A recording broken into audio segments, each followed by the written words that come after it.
Стальная советская каска, сделанная в городе Лысьве рядом с немецкой М-42, в остатках белой маскировочной краски. Подсумок лейтенанта Фролова и котелок солдата Мюллера. Сегодня их больше не разделяют окопы и линия фронта.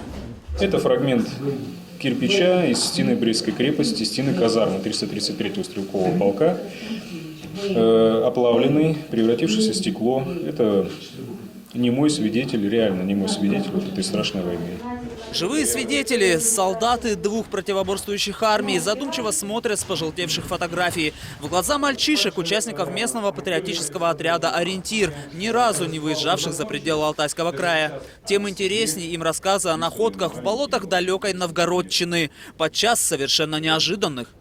А вот из такого зеленого стекла фляги изготовлялись у нас в Алтайском крае, в селе Кутиха.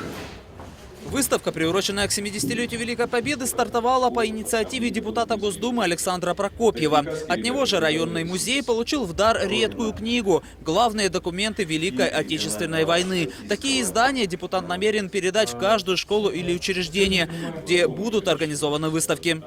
В последнее время отношение государства очень сильно изменилось к поисковому движению. Когда на уровне ответственные чиновники, они поняли, что, во-первых, это движение многочисленное, это движение, с точки зрения его духа правильное, и государство в последнее время оно оказывает поддержку.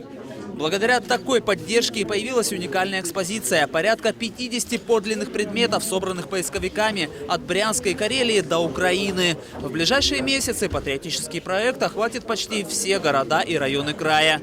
Михаил Ширин, Алексей Фризин. Наши новости.